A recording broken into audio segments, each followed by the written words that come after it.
All right, Shalom. I want to give all praises to Yahweh Bashem Yahushua, Bashem Kakadash, the one of the apostles and elders, great millstone, who rule well.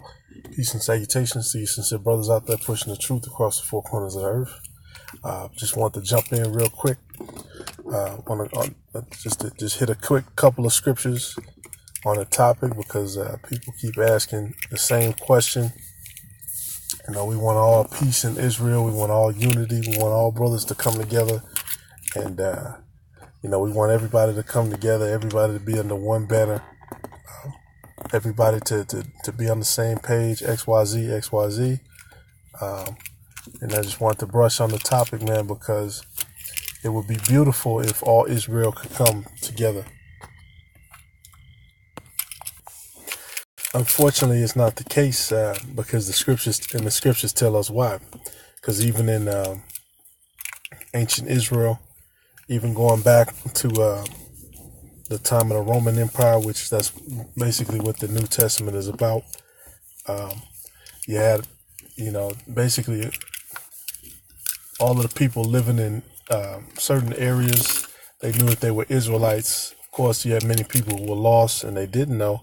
But you had most of our people, you know, in Jerusalem and all these different other places, these other capitals. They knew that they were Israelites, but they weren't necessarily doing the correct things or saying the correct things.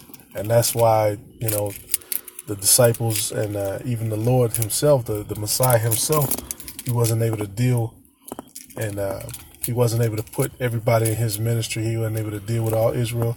He wasn't able to bring all Israel together because that wasn't the purpose of him coming. The purpose of him coming was to die in order for the elect to be able to make it back. You know, he was the perfect sacrifice for the elect.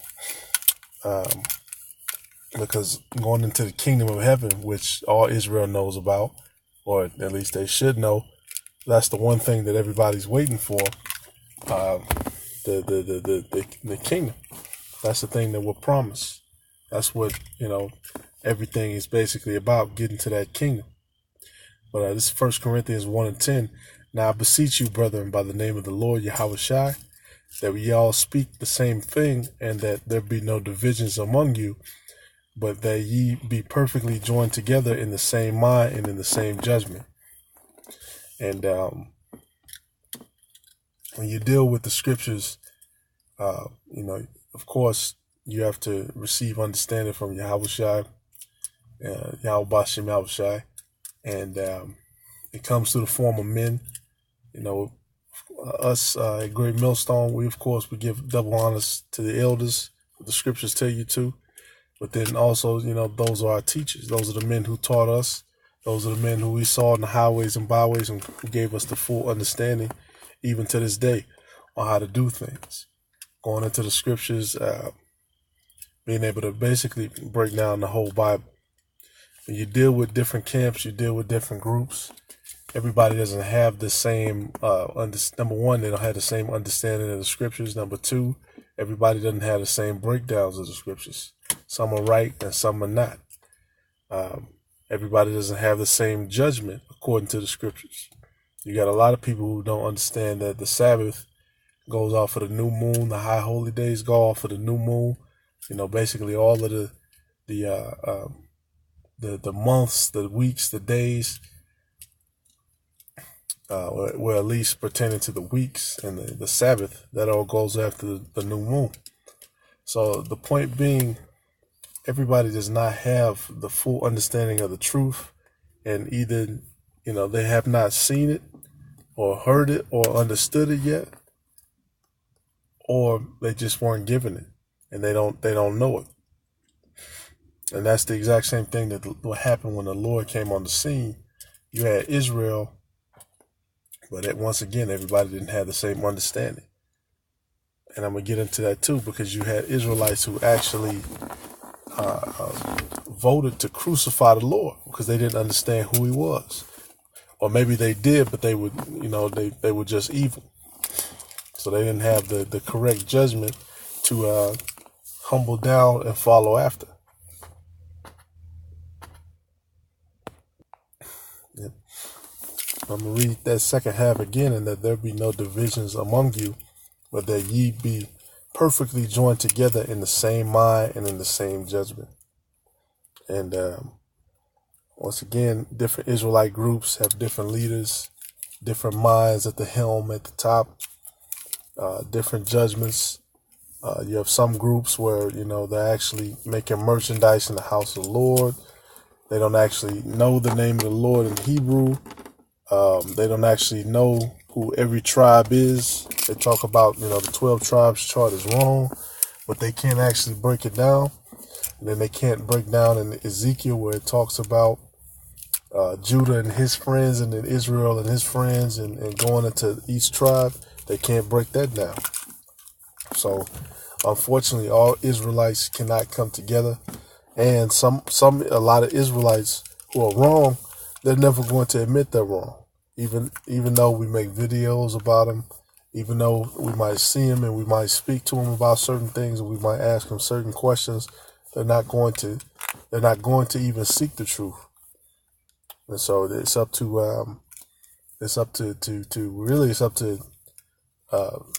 the man who the Lord is dealing with to understand who the Lord is dealing with. But, ultimately it's up to Yahweh Shem Yahushua of what the fate of that person might be. Maybe he'll bring them to the truth, maybe not. Maybe they'll be left out of there. But here's the word for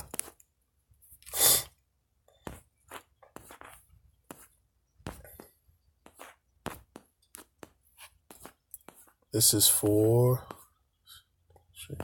reflections server. Select it.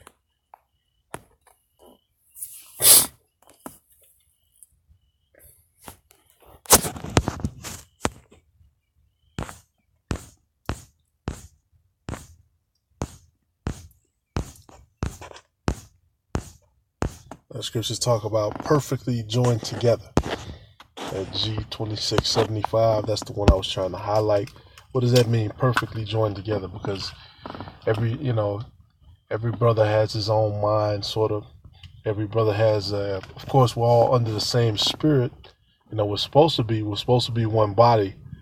But how is it that different groups can say that they're perfectly joined together? Especially in this imperfect place, in these imperfect bodies. Well, this is what it was talking about.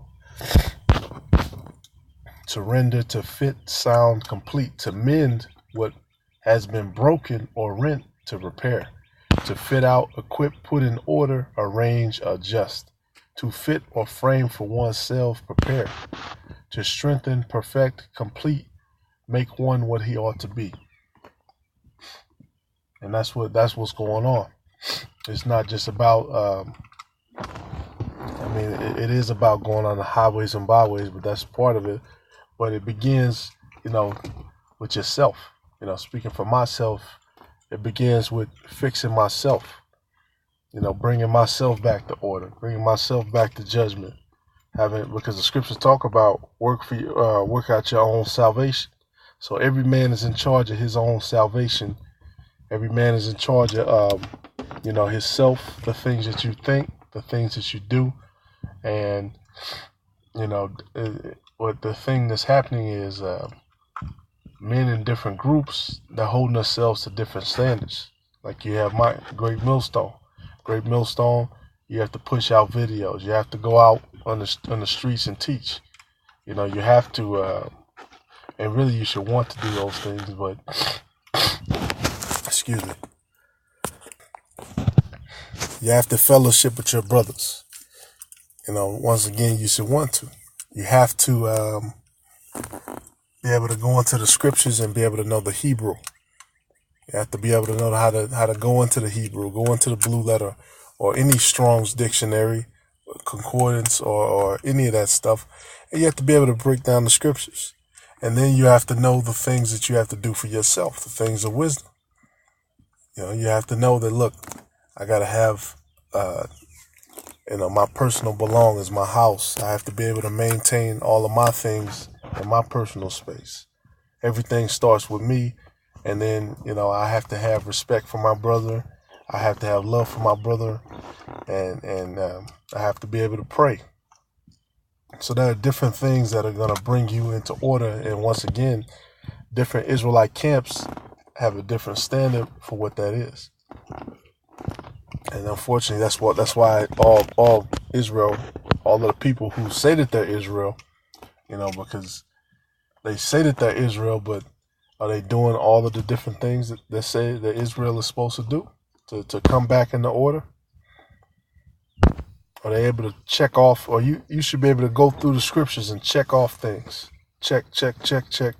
Well, for a lot of groups, for a lot of men in Israel even, because it's not just about groups. It's once again, it starts with men on a personal level. All men are not able to say that they do that. Now, am I saying I'm perfect and that I don't slip, I don't make errors here and there? No, I'm not.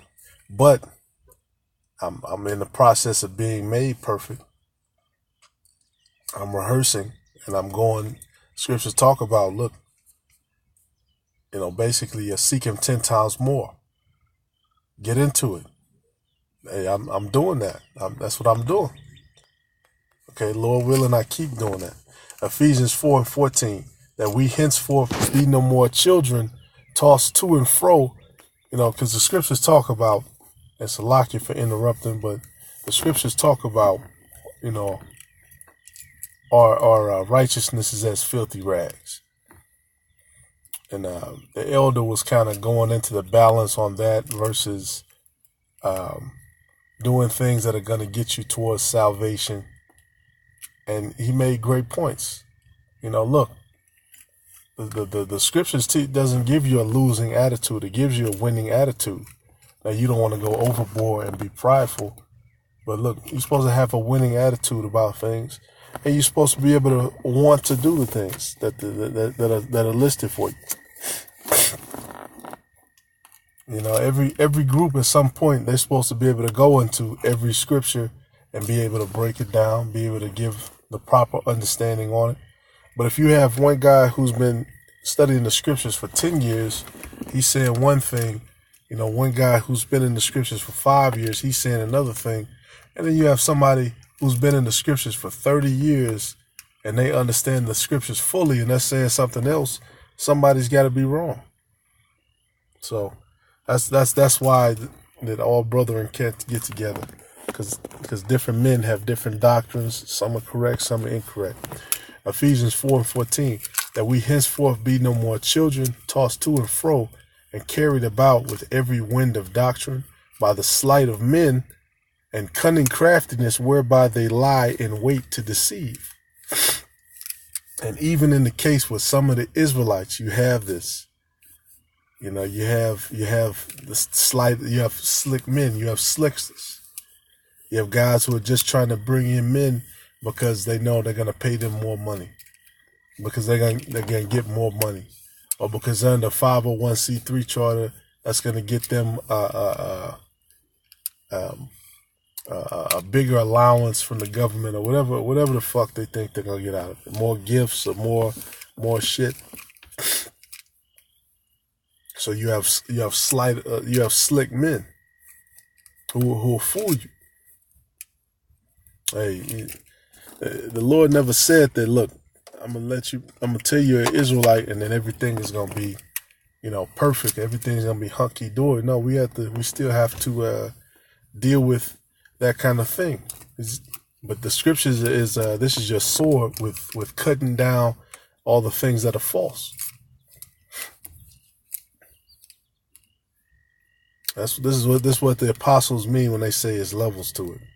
And I'm not on any of their levels, but I get it, because you have different people who have different skills, just like swordsmanship. You have some guys who pick up a sword and they can barely swing it, versus a master samurai or somebody who's a master at fencing, and they can get you at every angle. So once again, all of Israel, all of the people who say that they're Israel, they can't come together because they're not under the same doctrine. They're not under the same judgments. But anyway, it said by the sleight of men and cunning craftiness whereby they lie in wait to deceive. So you got a lot of men who have that evil spirit on them, who, basically they're using the scriptures for the wrong reasons, and boom, now they get you. And then, that maybe they'll get somebody in their congregation or get a lot of guys, and none of the guys is necessarily reading the scriptures, so they don't know that they're being lied to. Or maybe they read and they ask questions, but, they're getting fooled again. Hey, the scriptures say what? Search out all things. Search out all things according to the scriptures. All things in the scriptures should be searched out. You have a question, you should be able to ask your question. And if the person actually knows what they're talking about, they're able to explain it in layman's terms, basically. They're able to explain it very simply.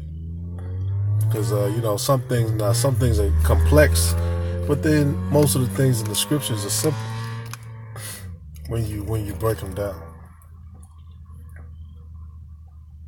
And that was what was going on in the ancient world too. Getting to the point, Matthew 25, and here we go. Matthew 26 and 59, it says, now the chief priests and elders and all the council sought false witness against Yahushua to put him to death, but found none. Yeah, though many false witnesses came, yet found they none. At the last came 2 false witnesses, and said, this fellow said, I am able to destroy the temple of God and to build it in 3 days. And the high priest arose and said unto him, answerest thou nothing? What is it which these witnesses against thee? But Yahushua held his peace. And the high priest answered, yeah, because they're trying to angle it. Well, look, you said you could knock the temple down and then rebuild the temple in 3 days. It could have took, months or whatever to build the temple, or damn near maybe a year. Well, it's not damn near, but near a year to build the temple, however long it took to build the temple. Of course, the main temple in Jerusalem, that was rebuilt back during the time of, I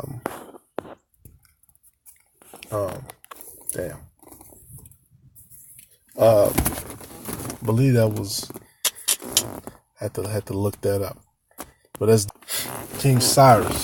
That's what it is. King Cyrus, who allowed the temple to be rebuilt. And then, of course, it took a while for the temple to be rebuilt. So, basically they're trying to come up with angles to try to say that the Lord was a liar and he was a blasphemer. When here it is, he's talking about himself. And the high priest arose and said unto him, answerest thou nothing? What is it which these witnesses against thee? But Yahushua held his peace. He didn't say anything. And the high priest answered and said unto him, I adjure thee by the living power that thou tell us whether thou be the Messiah, the son of Yahweh.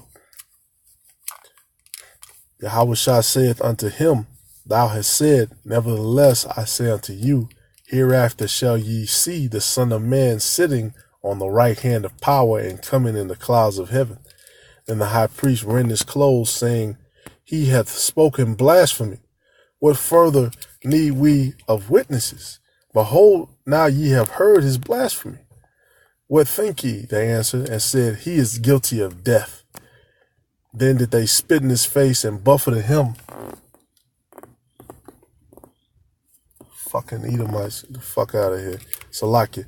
Then did they spit in his face and buffeted him, and others smote him with the palms of their hands, saying, prophesy unto us, thou Mashiach, who is he that smote thee?